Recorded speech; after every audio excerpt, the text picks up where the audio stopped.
आज हम मुंशी प्रेमचंद के एक ऐसे शाहकार उपन्यास रंगभूमि पर थोड़ी गहराई से बात करने वाले हैं। जी, रंगभूमि।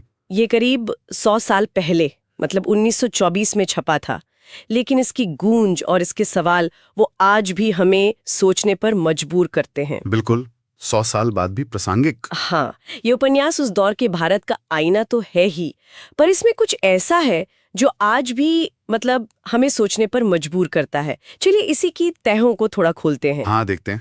तो कहानी का जो केंद्र है वो है पांडेपुर गांव, वाराणसी के पास, और इसका नायक है एक अंधा भिखारी सूरदास। सूरदास। अब ये कोई मामूली भिखारी नहीं है। उसकी पहचान है उसकी ईमानदारी और उसका गजब का नैतिक साहस। सही। कहानी का असली ड्रामा तब शुरू होता है जब गांव की एक जमीन पर सबकी नजर पड़ती है।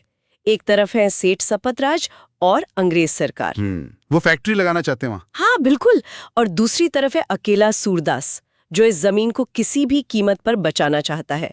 क्यों? क्योंकि वो उसे जनता की रंगभूमि मानता है। हाँ, ये रंगभूमि का विचार ही बहुत दिलचस्प है ना? बिल्कुल। और ये रंगभूमि शब्द यहाँ बहुत गहरा मतलब रखता है।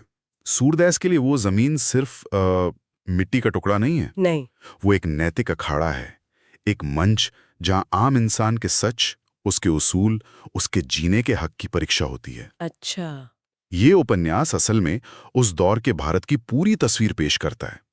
अंग्रेजी राज का शिकंजा, पूंजीवाद का फैलता जाल, और वो जो औद्योगिकीकरण आ रहा था। हाँ, उसकी आहट। हाँ, उसकी आहट, जो खासकर गरीबों और किसानों के लिए एक तरह का खतरा बन रही थी। प्रेमचंद दिखाते हैं कि कैसे पैसे की ताकत, मतलब सेठ सपतराज, और पुरानी सामंती व्यवस्था जैसे रियासत के राजा, हाँ वो भी थे, और नई औपनिवेशिक सत्ता यानी अंग्रेज सरकार, इन सबका एक गठजोड़ बन गया था। एक नेक्सस जिसे कहते हैं। हाँ बिल्कुल, ये तीनों मिलकर आम आदमी को उसकी जड़ों से, उसकी जमीन से उखाड़ने की फिराक में थे।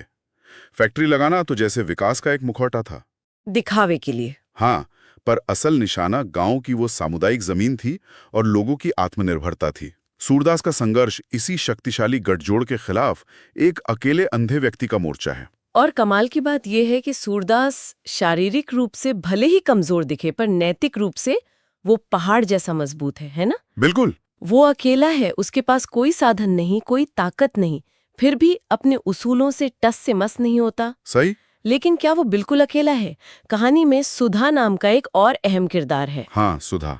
एक पढ़ी लिखी आदर्शवादी लड़की जो शहर से आती है और सूरदास के जज्बे से, उसकी हिम्मत से प्रभावित होकर समाज सेवा के रास्ते पर चल पड़ती है।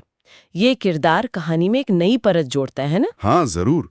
सुधा का किरदार उस वक्त की जो पढ़ी लिखी युवा पीढ़ी थी, उसके द्वंद्व और आदर्शवाद को दिखाता है। अच्छा, द्वंद्व कैसा? मतलब वो सूरदास के संघर्ष में नैतिक समर्थन तो देती है, पर कहीं ना कहीं वो अपनी शहरी पृष्ठभूमि और सामाजिक दबावों के बीच फंसी हुई भी नजर आती है। समझी। तो ये उपन्यास सिर्फ जमीन की लड़ाई तक ही सीमित नहीं है।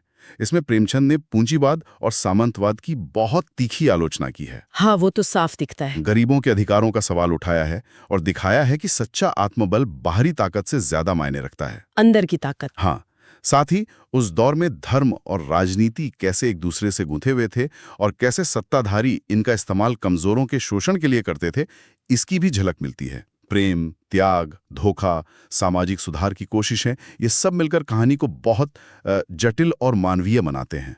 तो अगर हम इसे समेटें तो रंगभूमि महज एक कहानी या किस्सा नहीं है। ये तो जैसे 1920 के दशक के भारत का एक जीता जागता सामाजिक, राजनीतिक और आर्थिक दस्तावेज है। हाँ, एक तरह का सोशल डॉक्यूमेंट। बिल्कुल। प्रेमचंद ने बड़ी बेबाकी से उस वक्त की चुनौतियों, ताकतों के गठजोड़ और आम आदमी के संघर्ष को हमारे सामने रखा है। ये सिर्फ मनोरंजन नहीं है, बल्कि एक गहरा चिंतन है। और जो बात सबसे ज्यादा असर करती है, वो है सूरदास का चरित्र।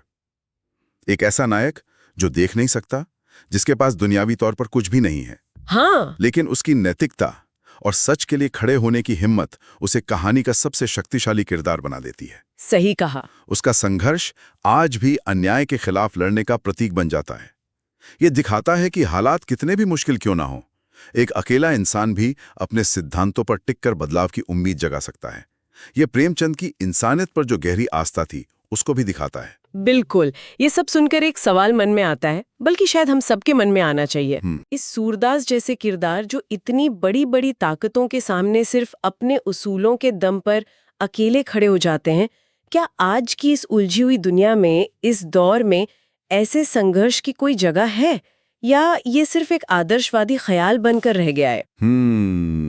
ये सोचने वाली बात है। हाँ, इस पर सोचना जरूरी है।